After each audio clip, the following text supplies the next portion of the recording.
To our amazing viewers at Cheating Tales Lab, welcome and thank you. Your presence makes these stories worth sharing. We'd love to hear, which part of the world are you joining us from? Let us know. Now, let's dive into today's story. Act I, The Fall. Chapter 1, The Hospital. He just fell down the stairs. My wife sobbed over my son's hospital bed. I looked at his unconscious form, then at the floor near the bed. A small, glinting object. I picked it up. My breath caught. I called security, then the police. The detective examined it, then my son. This was no accident. My wife began to tremble when. This is a custom-made tie pin, Detective Josephine Alvarez said, examining the small copper object in the evidence bag.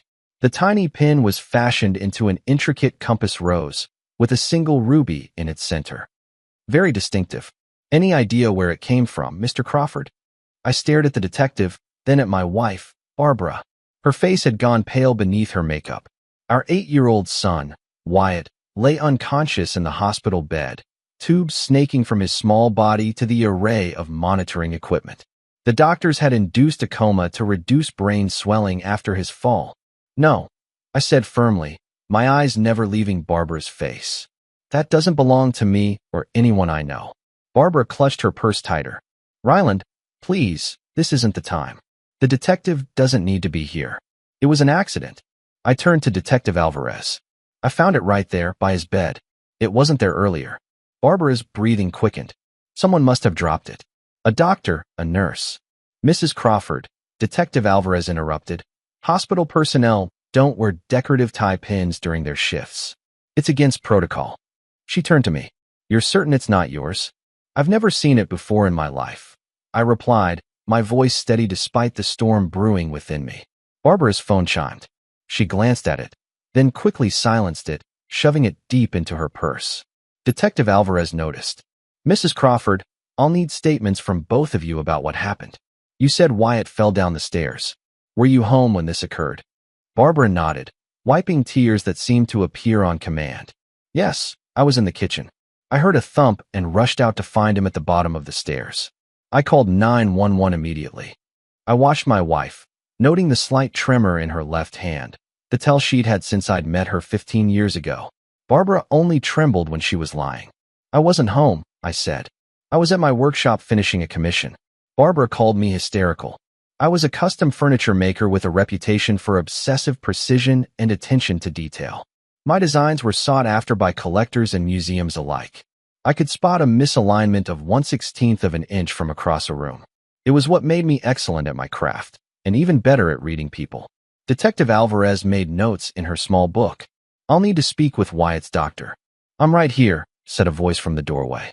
Dr. Montgomery walked in, her face betraying concern beyond professional duty.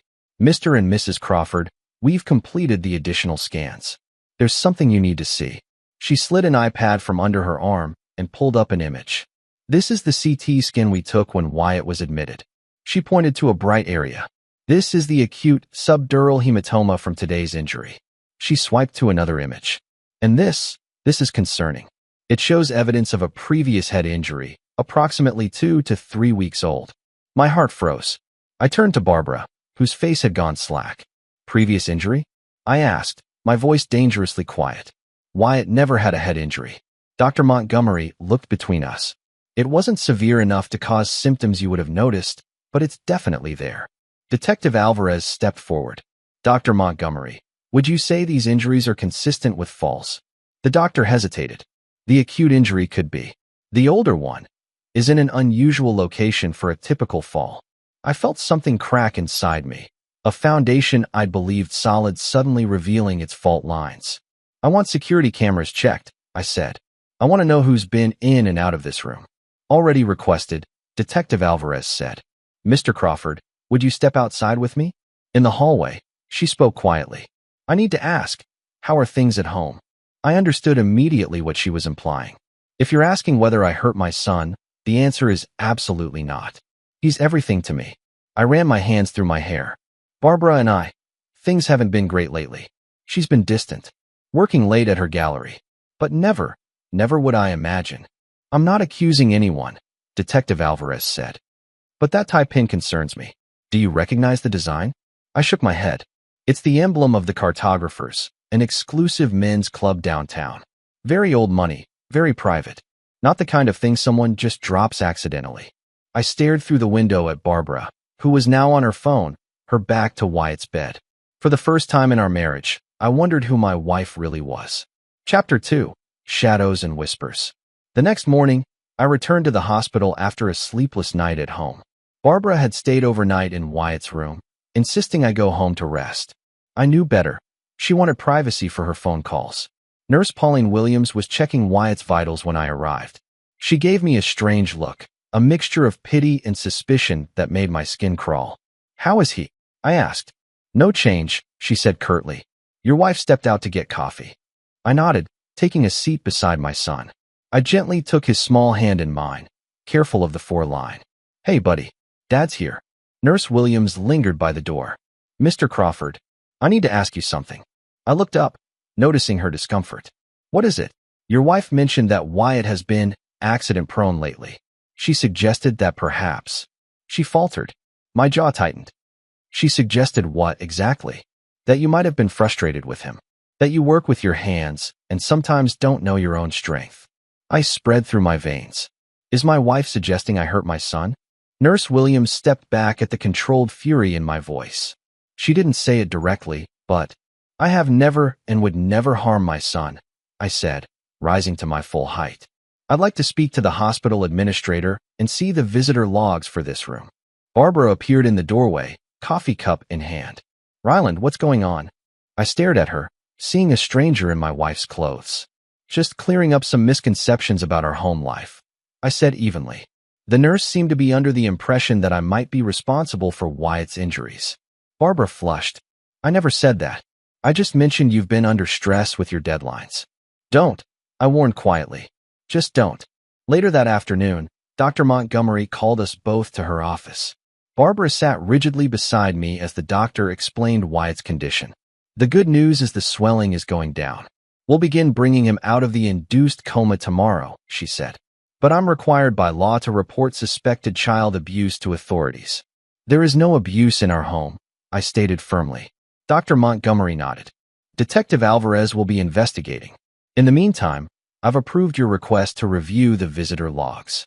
As we left her office, Barbara grabbed my arm. "Why are you doing this? Making them suspicious?" "Wyatt fell down the stairs. It was an accident." I removed her hand from my arm. "Was it? Like the accident he apparently had 2 weeks ago that neither of us knew about?" Her eyes darted away. "Kids bump their heads all the time." "Not my kid," I said. "Not without telling me." I walked away, heading to the hospital security office. The supervisor, a man named Cortez, pulled up the visitor logs. "Your son's had consistent visitors," he said. "You, your wife, medical staff, and—" He frowned. "There's one visitor who came late last night. Signed in as Miles Powell, said he was the boy's uncle." "I don't have a brother," I said. "And neither does my wife." Cortez showed me the grainy security footage. A tall man in an expensive coat, his face carefully angled away from the cameras, entering Wyatt's room at 11:43 p.m. Barbara was visible in the footage, not surprised by his arrival, but standing to embrace him. "Can you get a better angle on his face?" I asked. "Not from these cameras," Cortez said. But he signed the visitor log. The signature was a scrawl, deliberately illegible. But I knew it wasn't the first time Miles Powell had been in my home. 2 weeks ago, Barbara had hosted a small gathering for potential buyers at her gallery. I'd been late, caught up finishing a commissioned piece. When I arrived, she'd introduced me to several people, including an art dealer named Miles Powell. I remembered him clearly now, tall, meticulously dressed, with a copper tie pin shaped like a compass rose. Chapter 3. Fractured Reflections. That evening, while Barbara was getting dinner in the hospital cafeteria, I searched her coat, which hung in Wyatt's room. In the pocket, I found a receipt from the Lakeview Hotel dated 3 days earlier. Room service for 2, champagne and strawberries. Our anniversary had been last month. We hadn't celebrated. I photographed the receipt with my phone and returned it to her pocket. Then I went through her purse, something I'd never done in 15 years of marriage. Inside, tucked in a zippered compartment, was a hotel key card. My hands steady, I continued my search, finding nothing else of note.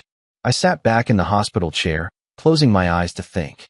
The pieces were beginning to form a pattern, but I needed to be absolutely certain before I acted. Barbara returned with a sandwich for me. I accepted it with a smile that didn't reach my eyes. "How was Miles Powell?" I asked casually. She froze for a millisecond before recovering. "Who?" "The art dealer you introduced me to at your gallery showing. Tall guy, expensive taste." She relaxed slightly. "Oh, him. What about him?" "Just wondering if he's been helpful with the gallery. You mentioned he had important connections." Barbara nodded, too quickly. "Yes, he's been wonderful. Brought in several serious collectors. I bit into the sandwich." "Good to hear. Maybe we should have him over for dinner sometime. When Wyatt's better." Her face paled. "Maybe. We'll see."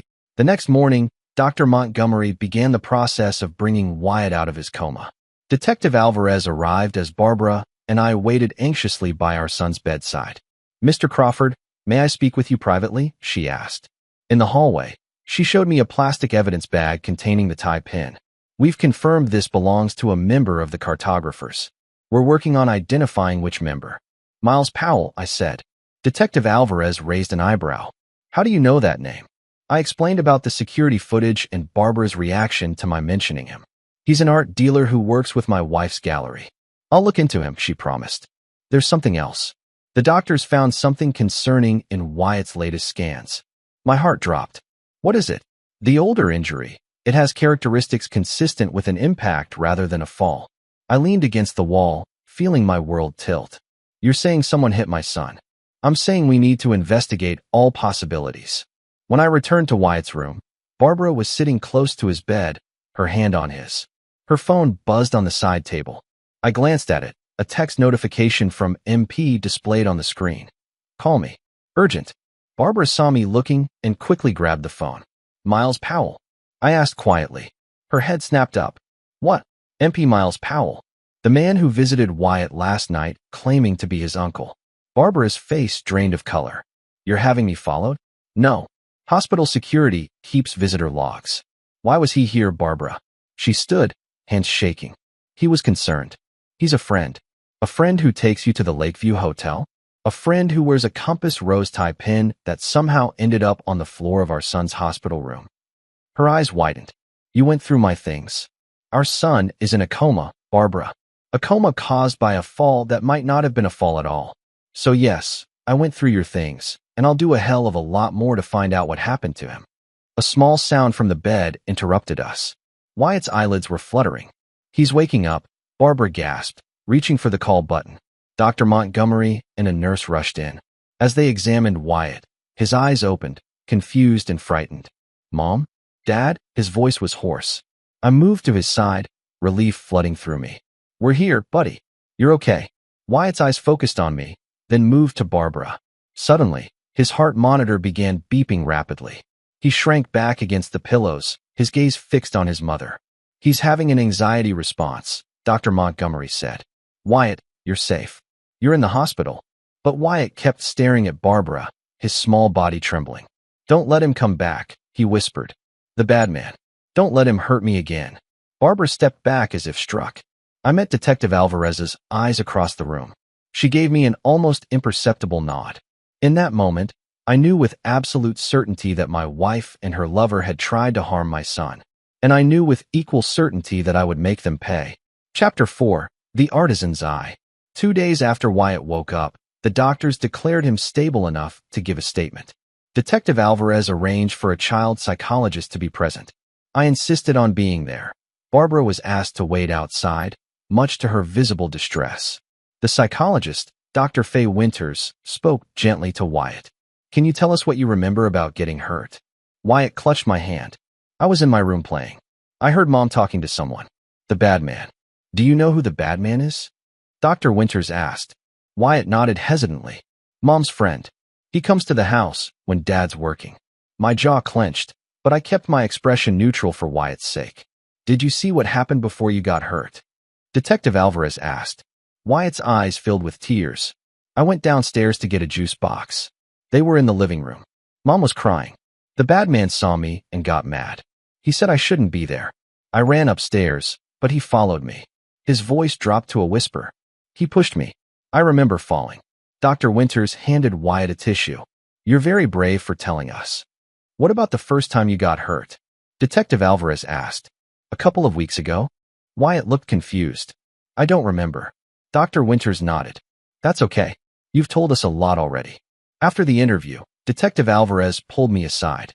We'll need to question your wife. With Wyatt's statement and the physical evidence, we have grounds to investigate Mr. Powell. What about Wyatt? I asked. I don't want him going home if Barbara is there. We can arrange for emergency custody while the investigation proceeds, she assured me. But I need you to let us handle this legally, Mr. Crawford. No matter how angry you are. I nodded, making a promise I had no intention of keeping. I would let the law take its course, but I would also ensure justice in my own way. That night, I returned to our empty house. With Barbara staying at her sister's under police supervision and Wyatt still in the hospital, the silence was deafening. I went to my workshop in the converted garage, the one place that had always been exclusively mine. I sat at my workbench, running my fingers over the tools I'd collected over decades. Each had its purpose, its unique way of shaping raw materials into something precise and beautiful. I'd always believed in working with the grain of wood, not against it. Understanding its natural properties was key to creating something that would last. Now I needed to apply that same careful analysis to dismantling the lives of the people who had hurt my son. I opened my laptop and began researching Miles Powell. On the surface, he appeared legitimate, a successful art dealer with galleries in 3 cities. His website showed him at exclusive events, always impeccably dressed, always with a different beautiful woman on his arm. Digging deeper, I found patterns. He specialized in discovering new artists, typically women running small galleries. He would invest in their businesses, become their primary dealer, and eventually gain control of their finances. Several of these women had gone through bitter divorces during their association with Powell. Barbara's gallery had been struggling for years. 6 months ago, she'd suddenly found funding to expand. She'd attributed it to a new investor she'd met at an art fair, Miles Powell. I pulled out a notebook and began sketching designs for hidden recording devices, small, unobtrusive things I could build myself and place throughout the house. My skills as a craftsman would serve me well. I could create concealments no one would notice. Over the next week, while visiting Wyatt at the hospital during the day, I spent my nights building my surveillance system. I installed tiny cameras and custom-made light fixtures, microphones and decorative wooden wall panels, and tracking devices in Barbara's car disguised as part of the upholstery repair I'd, thoughtfully, had done while she was dealing with Wyatt's hospitalization. I also converted part of my workshop into a monitoring station, hidden behind a false wall that appeared to be storage for wood slabs. Here, I could review everything my devices captured. Wyatt was released from the hospital after 10 days, into my temporary custody. Barbara was allowed supervised visits 3 times a week. She played the role of concerned mother perfectly during these visits, but Wyatt remained wary of her, staying close to my side. When can Mom come home? He asked one night as I tucked him in. I brushed his hair back from his forehead, careful of the healing wound. Not for a while, buddy. There are some grown-up things we need to figure out first. Is it because of the bad man? Partly, I said. Can you tell me more about him? What did he and Mom talk about? Wyatt's face scrunched in concentration. Money. And you. He said you were in the way. My blood ran cold, but I kept my expression calm. Did Mom agree with him? Sometimes. But when he talked about me going away to boarding school, she got mad. His eyes filled with tears. She said I was hers, not yours. That you weren't even my real dad. I froze, the world narrowing to a pinpoint. Wyatt, you know that's not true. I've been your dad since the day you were born. I know, he said, clutching my hand. You're my real dad, no matter what. That night, after Wyatt was asleep, I pulled out our family documents, birth certificates, medical records, everything. Wyatt's birth certificate listed me as his father, but a cold suspicion had taken root. I ordered a home DNA test that same night. The next day, Barbara arrived for her supervised visit with a gift for Wyatt, a set of art supplies. She'd always encouraged his creativity. I watched from the doorway as she helped him set up an easel in the sunroom. Draw whatever you want, sweetheart, she said. Wyatt hesitated, then began drawing with determined strokes. Barbara smiled encouragingly until she saw what was taking shape on the paper. A stick figure at the top of a staircase, pushing a smaller figure down. Wyatt, why are you drawing that? She asked, her voice tight. Dr. Winters said I should draw what I remember, he replied, to help get the bad memories out of my head. Barbara looked up and saw me watching. Her face hardened. Ryland, can I speak with you privately? In the kitchen, she kept her voice low. What have you been telling him about me? Nothing but the truth, I replied, which is more than I can say for you. This has gone far enough, she hissed. Powell made a mistake. He was angry, yes, but he never meant to hurt Wyatt badly. It was an accident, just not the accident I initially described. I stared at her, incredulous. An accident? He pushed our 8-year-old son down a flight of stairs. He's sorry, she insisted. We both are. We can work through this, for Wyatt's sake. Is Wyatt even my son? I asked bluntly. She recoiled. What? He told me what you said, that I wasn't his real father. Barbara's face flushed. I was angry. People say things they don't mean when they're angry. Answer the question, Barbara. Is Wyatt biologically mine? Her silence was answer enough. Who? I demanded. It doesn't matter, she said. You raised him. You love him. Nothing has to change. I laughed bitterly. Everything has already changed. Your boyfriend tried to kill my son, because that's what he is, regardless of biology. And you're standing here defending him. I'm not defending what he did, she protested. But if you just agree to a divorce and a reasonable settlement. So that's what this is about. Money. Powell has plans for us. For the gallery. I need capital that you've always been too cautious to risk. Get out, I said quietly. Your supervised visit is over. After she left, I called Detective Alvarez. I need to know everything you have on Miles Powell, I said. And I mean everything. Chapter 5, Broken Pieces. The DNA test results came back a week later.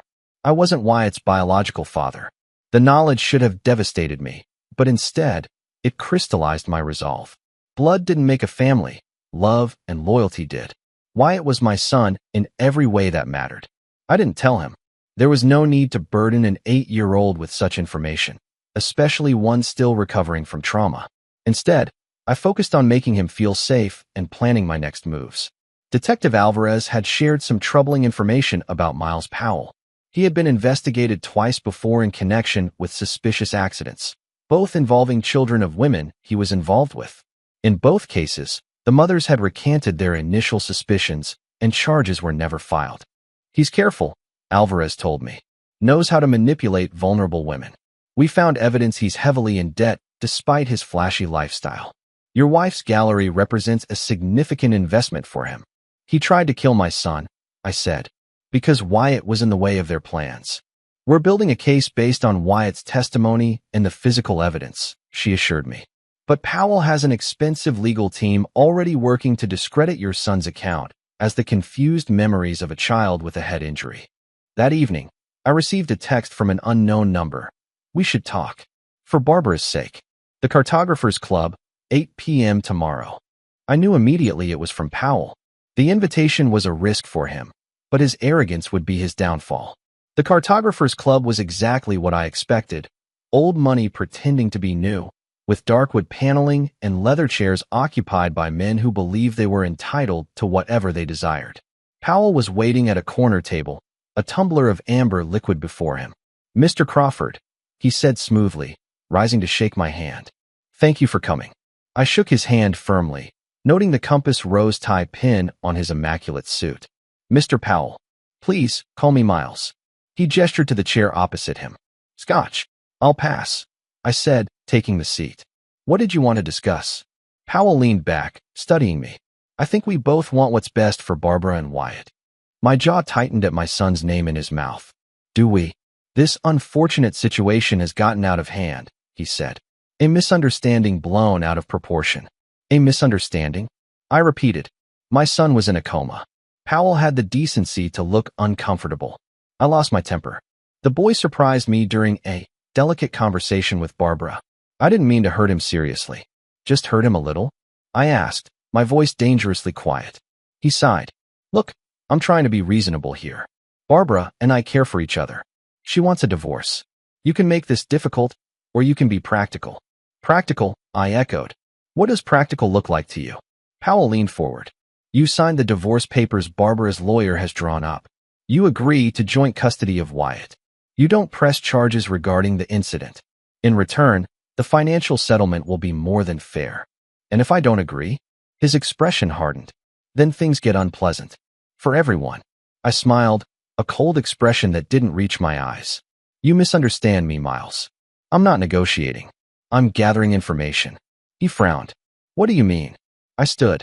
You'll find out. Oh, and Miles. That tie pin you're so proud of? It's not level. I left him staring after me, his hand unconsciously moving to straighten his pin. Outside, I took a deep breath of night air. The conversation had confirmed what I already suspected. Powell saw Wyatt as an inconvenience. But I'd learned something valuable. Powell was afraid. Beneath his smooth exterior, he feared exposure, feared losing Barbara and the financial lifeline she represented. Fear was something I could use. The next day, I attended the opening of a new exhibition at Barbara's gallery. She was surprised to see me there, especially without Wyatt. What are you doing here? She asked tensely. Supporting my wife's career, I replied. Isn't that what a good husband does? Her eyes narrowed. Ryland, don't make a scene. I wouldn't dream of it. I moved through the gallery, examining the artwork, mediocre pieces with inflated prices. I recognized Powell's influence in the selections. Flashy, trendy works designed to appeal to people who bought art as status symbols rather than out of appreciation. Powell arrived an hour into the event. He faltered when he saw me, but quickly recovered, approaching with a glass of champagne. Mr. Crawford, I didn't expect to see you here. I'm full of surprises, I said pleasantly. Like how I've started recording all my conversations. Fascinating habit. His smile froze. Is that so? Absolutely. You never know when something useful might be captured. I gestured to his tie pin. That's a lovely piece. Custom made. Powell's hand went to the pin. Yes, one of a kind. Not quite, I said. I have one just like it. Found it in my son's hospital room. The blood drained from his face. If you'll excuse me, I need to speak with a client. He hurried away, immediately seeking out Barbara. They spoke in hushed tones, glancing in my direction. I pretended not to notice, chatting amiably with other guests. As I was leaving, Barbara caught up with me in the parking lot. What are you doing? She demanded. First you show up here, then you threaten Miles? I didn't threaten anyone, I said calmly. Just had a friendly conversation about unique tie pins and recording devices. Stop playing games, she snapped. Tell me what you want. I looked at her. This woman I'd loved for 15 years, the mother of my son. I want you to remember who you used to be, Barbara. Before him. Before you were willing to sacrifice our son for money and whatever else Powell promised you. Her expression wavered. It's not that simple. Miles and I. Miles pushed our 8-year-old son down a flight of stairs. I interrupted. And you covered for him. It is that simple. I got into my car and drove away, leaving her standing alone in the darkened lot. In my rearview mirror, I saw Powell emerge from the shadows to join her. Right on cue. Back at home, I checked on Wyatt, who was sleeping peacefully under the watchful eye of Maria Lopez, the retired pediatric nurse I'd hired to help care for him. Then I went to my workshop and reviewed the recording devices I'd planted on myself before the gallery visit. Powell's voice came through clearly. We need to move up our timeline. Crawford knows too much. Barbara, what are you suggesting? Powell, get Wyatt's custody hearing expedited. Once you have him, we sell the house, liquidate Crawford's assets, and move forward with our plans. Barbara, what about the investigation? The detective is building a case. Powell, leave that to me. I have connections who can make evidence disappear. I sat back, a cold satisfaction settling over me. Everyone thought I was a simple craftsman, a man who worked with his hands and lacked the cunning to outmaneuver people like Powell. They were about to learn how wrong they were. I picked up my phone and called Detective Alvarez. I have something you need to hear. Chapter 6, The Craftsman's Design. The next morning, Detective Alvarez came to my workshop. I played her the recordings from the gallery. This is good, she said, but technically inadmissible since Powell didn't consent to being recorded.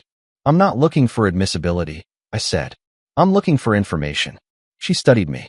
Mr. Crawford, I understand your frustration with the legal process, but I know. Don't take matters into my own hands. I gave her a reassuring smile. I'm just gathering information to protect my son. After she left, I returned to my workbench, sketching designs for a new piece. Not furniture, but the framework of my revenge. Like any master craftsman, I knew that rushing led to mistakes. Precision required patience. Over the next week, I continued my surveillance of Barbara and Powell. My cameras and microphones captured their growing desperation as Detective Alvarez's investigation progressed. Powell's lawyer was working to discredit Wyatt's testimony, while Barbara was pushing for an emergency custody hearing. "We need to think bigger," Powell told Barbara during a late-night call. "Crawford won't back down. He's too stubborn." "What are you suggesting?" Barbara asked. "There was a fire at one of my competitors' galleries last month. Insurance paid out beautifully. Perhaps your gallery needs a similar stroke of bad luck." "Insurance fraud?" "Miles, it's business," he interrupted. "And with Crawford's workshop so close to your gallery, who's to say where the fire started?" I smiled grimly as I listened. Powell was getting careless, proposing felonies over a phone line that could easily be tapped. His fear was making him reckless. The next day, I invited Frank Whitmore, an old friend and retired insurance investigator, to lunch. Without revealing my full intentions, I described a hypothetical arson scenario similar to what Powell had suggested. "Classic insurance fraud setup," Frank said, shaking his head. "But these days, fire investigators can determine the point of origin down to the inch. Accelerants leave distinct chemical signatures. Whoever tried it would almost certainly be caught." "Interesting," I said. "What if someone was trying to frame someone else for the arson?" Frank raised an eyebrow. "That would be remarkably difficult unless they had access to the supposed arsonist's unique personal items to plant at the scene. Even then, alibi and motive would come into play." He studied me. "This is for a novel you're writing, right?" I smiled. "Something like that." That evening, I received a call from Dr. Winters, Wyatt's psychologist. "Mr. Crawford, Wyatt had a breakthrough in our session today. He remembered more details about the first incident, the head injury from 2 weeks before the fall." My grip tightened on the phone. "What did he remember?" "He says Mr. Powell was angry about drawings Wyatt had made. Drawings of Mr. Powell and your wife together in your house.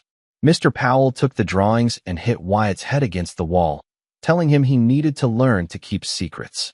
My vision blurred with rage. "Did he tell anyone about this?" "He tried to tell your wife, but she told him he must have dreamed it. That Mr. Powell would never hurt him." After hanging up, I went to check on Wyatt, who was building an elaborate Lego structure in his room. I sat on the floor beside him, helping him find the pieces he needed. "That's an amazing castle," I said. He beamed. "It's not a castle, Dad.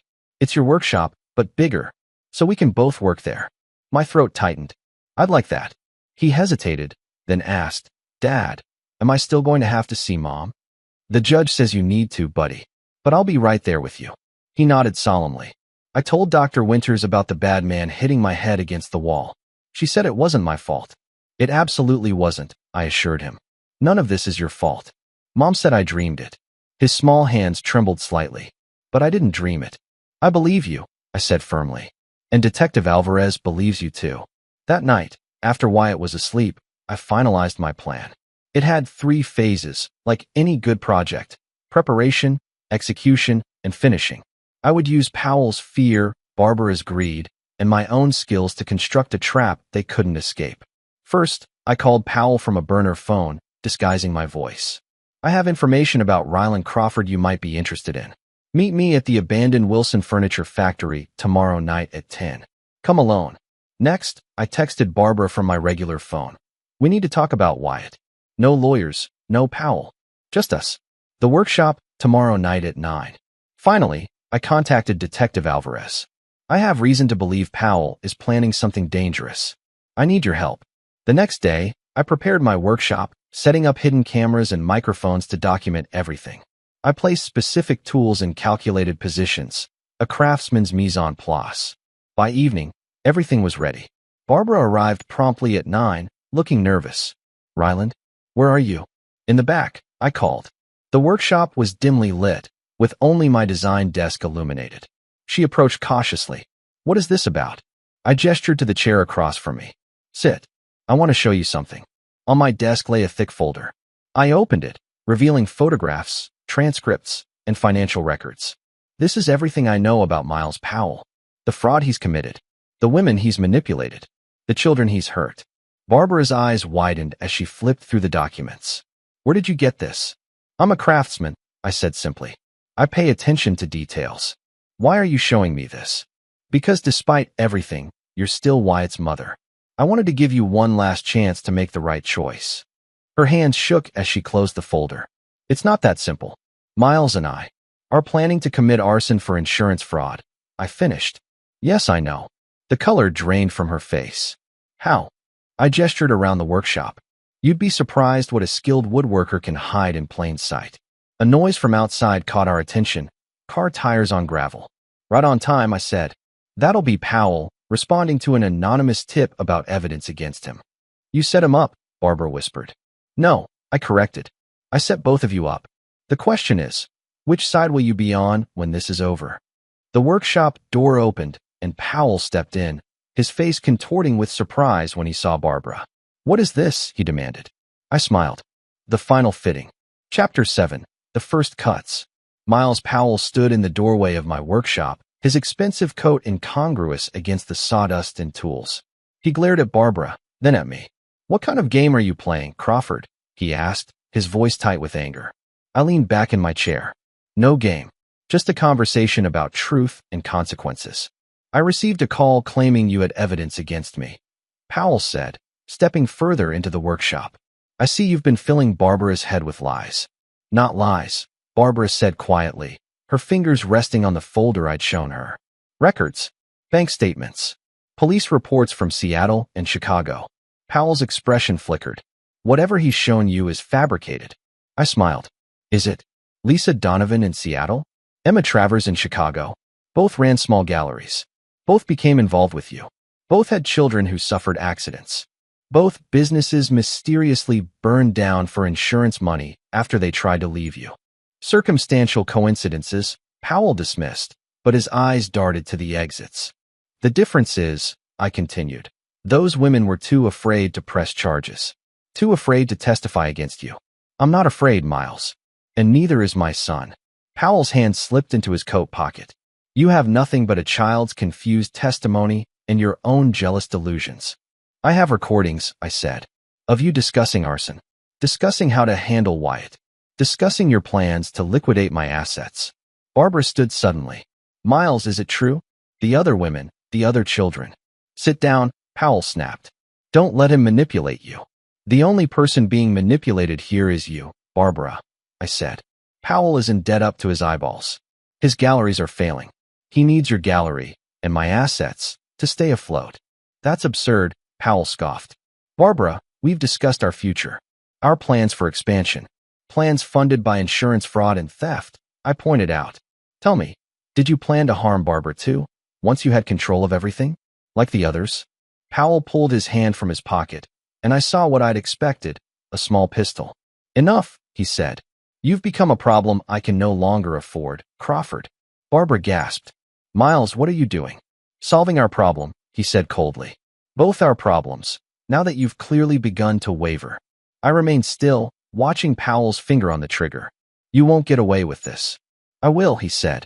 A tragic murder-suicide. The distraught husband, unable to accept his wife's decision to leave, kills her in his workshop, then himself.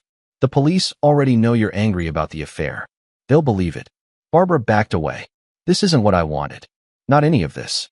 It's what needs to happen, Powell insisted, his mask of sophistication completely gone, replaced by desperate calculation. You can either be part of the future or part of the past, Barbara. Like Wyatt was part of the past. I asked quietly, is that why you pushed an 8-year-old down the stairs? Because he was in the way of your future? Powell's eyes narrowed. The boy was a complication. He saw too much, remembered too much. Barbara's face crumpled. You told me it was an accident, that you never meant to hurt him. I meant to scare him, Powell admitted. But when he threatened to tell his father about us, about the things he'd seen and heard, adjustments had to be made. You tried to kill my son, I said, my voice deadly calm. Powell turned the gun toward me. And now I'll finish what I started with his father. The workshop door burst open. Police. Drop the weapon. Detective Alvarez stood in the doorway, her service weapon aimed at Powell. 2 uniformed officers flanked her. Powell's face contorted with rage. You set me up, he snarled at me. No, I corrected. You set yourself up the moment you harmed my son. As the officers handcuffed Powell, Detective Alvarez approached me. We got it all. The confession, the threats, everything. I nodded. Thank you for being in position. When you called saying Powell might be planning something dangerous, we took it seriously. She glanced at the cameras I'd installed. Though it seems you had your own backup plan. Barbara stood shell-shocked as Powell was led away. I didn't know, she whispered. About the other women, the other children. I swear I didn't know. But you knew he hurt Wyatt, I said. The first time. And you chose him anyway. She couldn't meet my eyes. I was afraid. Confused. He made me believe it was for the best, that you were holding me back, that Wyatt would adjust. Detective Alvarez stepped forward. Mrs. Crawford, we'll need your statement as well. As Barbara was led out to give her statement, I remained in my workshop, surrounded by the tools of my trade. The first cut had been made. The shape of justice was emerging from the raw material of deception. Chapter 8, Assembly. The following weeks were a blur of legal proceedings. Powell was charged with attempted murder, assault of a minor, conspiracy to commit insurance fraud, and a host of other crimes. Evidence from his previous victims in Seattle and Chicago strengthened the case against him. Barbara was charged as an accessory after the fact for covering up Wyatt's first injury. Her cooperation with the prosecution and her willingness to testify against Powell resulted in a plea deal, probation, and community service rather than jail time. The divorce proceedings moved forward swiftly. Barbara didn't contest my full custody of Wyatt, asking only for supervised visitation rights. The DNA test results remained my secret. There was no need to introduce that complication into Wyatt's life. He was my son in all the ways that mattered. 6 months after Powell's arrest, I received a call from Barbara asking to meet. We arranged to talk at a neutral location, a coffee shop downtown, while Wyatt was at school. Barbara looked thinner, her designer clothes replaced by simple jeans and a sweater. The gallery had been sold to cover legal fees. Thank you for agreeing to see me, she said as I sat across from her. What do you want, Barbara? She folded her hands on the table. I've been in therapy, trying to understand how I let things go so far. How I could have. Her voice broke. How I could have failed Wyatt so badly. I remained silent, waiting. I'm not asking for forgiveness, she continued. I don't deserve it. But I wanted you to know I'm doing the work to be better. To be someone Wyatt might someday be able to trust again. Why tell me this? Because you were right. About everything. About Powell. About what I'd become. She took a shaky breath. And because I've been offered a job in California. A fresh start. I wanted to talk to you about adjusting the visitation schedule. I studied her. You're moving away from your son? It's better for him, she said, surprising me with her self-awareness. Every time he sees me, he remembers the trauma. The psychologist says he needs stability now, not conflicted emotions about his mother. So you're giving up? She shook her head. I'm giving him space. I'll write to him, send gifts on his birthday and holidays. When he's older, if he wants a relationship with me, I'll be there. But for now, she wiped away a tear. For now, the best thing I can do for my son is to step back. I hadn't expected this. In all my calculations, I'd never considered that Barbara might voluntarily remove herself from the equation. There's something else, she said, pulling an envelope from her purse. The proceeds from selling the gallery. It's all here, after legal fees. It should have been yours anyway. Your support is what started the gallery in the first place. I made no move to take the envelope. Keep it. Use it to build your new life. I can't, she insisted. Not after everything. It should go to Wyatt's future. College fund, maybe. Is this an attempt at redemption, Barbara? She gave a sad smile. No, there's no redemption for what I did. This is restitution. The only kind I can offer. As our meeting concluded, Barbara hesitated. There's one more thing you should know. About Powell. What's that? He has connections in prison. Dangerous people. His lawyer told me he's been making threats about you and Wyatt. I nodded, unsurprised. Let him threaten. We're beyond his reach now. But as I drove home, I considered Powell's vindictive nature.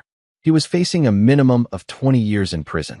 A man like that, with his resources and connections, could be dangerous even from behind bars.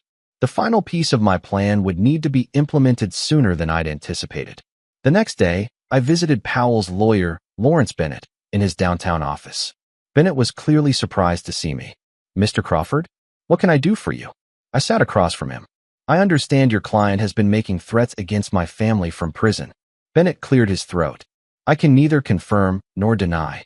I'm not here about legal matters, I interrupted. I'm here to deliver a message to Powell. I'm not a messenger service, Bennett said stiffly. I placed a small wooden box on his desk. It was one of my creations, a puzzle box with intricate joinery that concealed its opening mechanism. Give him this, I said. Tell him it contains information about offshore accounts I discovered while investigating him. Accounts the prosecutors don't know about yet. Bennett stared at the box. Why would you give him this? Because I want him to understand what he's dealing with, I said. I found his hidden assets. I can find anything he tries to use against my family. Bennett made no move to touch the box. This is highly irregular. So is threatening a child from prison, I countered. Give him the box, Mr. Bennett. Let him see what a craftsman can do. As I left the office, I knew Bennett's curiosity would ensure Powell received my message.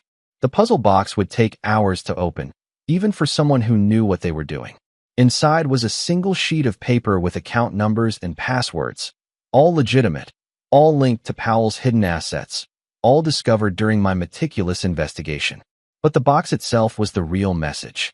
As Powell worked to solve it, microscopic particles of a carefully selected wood dust would be released, particles that would trigger his documented cedar allergy. Nothing lethal, nothing that would cause permanent harm. Just enough to remind him that I could reach him anywhere, that my expertise as a craftsman extended far beyond furniture. The next week, I received a call from Bennett. My client has instructed me to inform you that he's withdrawing all claims to appeals in his case. He's accepting the plea deal for the maximum sentence. Has he? I asked mildly. That's very sensible of him. He also wants you to know that he understands your message clearly. There will be no further communications regarding your family. I appreciate the update, Mr. Bennett. That evening, I burned all my research on Powell and Barbara. The final joints were being fitted. The piece was coming together exactly as designed. Chapter 9, No Forgiveness. 1 year later, Wyatt and I stood in the expanded workshop behind our new home. We'd moved to a different neighborhood, a fresh start for both of us. The workshop was now twice the size of my old one, with a special area set up for Wyatt to learn the craft. Like this, Dad? He asked, carefully sanding a small jewelry box he was making for his teacher. I examined his work. Perfect. Remember, always sand with the grain, he finished, grinning. You're a natural, I told him, ruffling his hair. At 10 years old, Wyatt had recovered remarkably well from his trauma. The nightmares had stopped months ago. His therapist attributed his resilience to the stability and security of our new life. I attributed it to his inherent strength, a quality that had nothing to do with biology and everything to do with character. The doorbell rang, interrupting our workshop time. I'll get it, I said. Keep working on that box. We'll finish the hinges when I get back. I opened the front door to find Detective Alvarez, now Lieutenant Alvarez, standing on my porch. Lieutenant, I greeted her. This is unexpected. Sorry to drop by unannounced, she said. I was in the neighborhood and thought you might want to know. Miles Powell was found dead in his cell this morning. I kept my expression neutral. What happened? Apparent anaphylactic shock. He had a severe cedar allergy, according to his medical records. Somehow, cedar dust was found in his cell. The prison is investigating how it got there. That's unfortunate, I said. Alvarez studied me carefully. I thought you should hear it from me, given your history. I appreciate that. Would you like to come in for coffee? She shook her head. I can't stay. But there's something else you should know. We found a journal in Powell's cell. He kept detailed records of his crimes, including his relationships with women in Seattle and Chicago. Their children's accidents weren't accidents at all. I'm not surprised, I said quietly. The journal also mentioned Barbara. According to Powell, she knew more than she admitted. She knew about the women in Seattle and Chicago. She knew what he was capable of. I absorbed this information silently. I thought you deserved to know the truth, Alvarez said. For closure. After she left, I returned to the workshop where Wyatt was still sanding his box. Who was that, Dad? Just someone delivering news, I said. How's it coming along? Almost done with this part, he said proudly. That evening, after Wyatt was asleep, I sat in my study reviewing emails. There was one from Barbara, her monthly update on her life in California. She'd found work at a small community arts center, was continuing therapy, and had sent a birthday gift for Wyatt that would arrive next week. I closed the email without responding. There would never be a response. My phone rang. Frank Whitmore, my friend from the insurance industry. It's done, he said without preamble. The investigation concluded it was an accidental exposure. Case closed. Thank you for letting me know, I replied. You sure you don't want to tell me how cedar dust found its way into a maximum security prison cell? Frank asked. I'm sure, I said. Some things are better left as mysteries. After hanging up, I went to my safe and removed the last piece of evidence, a small vial of cedar dust I'd specially prepared in my workshop. The same workshop where I'd crafted the puzzle box that had kept Powell occupied for hours, exposing him to just enough cedar to sensitize his system. The final delivery, a book sent to Powell with pages treated with cedar oil, had been arranged through a complex network of intermediaries. Untraceable. Perfect. I flushed the remaining dust down the toilet, watching it swirl away. Powell had tried to take my son from me. Barbara had betrayed us both. There could be no forgiveness for such actions, only justice, meticulously crafted by a master artisan's hands. The next morning, I took Wyatt fishing at the lake near our new home. As he cast his line into the clear water, his face peaceful and content, I knew I had made the right choices. Dad, he said thoughtfully, do you think Mom will ever come back? I considered my answer carefully. I don't think so, buddy. But that doesn't mean she doesn't care about you in her own way. He nodded, accepting this. I'm glad I have you. I'm glad I have you too, I said, meaning it with every fiber of my being. Nothing will ever change that. As the sun rose higher over the lake, I thought about the nature of forgiveness. Some believed it was necessary for healing, for moving forward. Perhaps for some, that was true. But I knew differently. Some betrayals cut too deep. Some actions could never be forgiven. And I was at peace with that knowledge, that my capacity for love was matched only by my capacity for justice. Wyatt reeled in his line, excited by a tug. I think I got one, Dad. I moved to help him. This child who was mine in all the ways that mattered. Together, we would build a new life, one piece at a time, each joint perfectly fitted, each surface polished to a high sheen.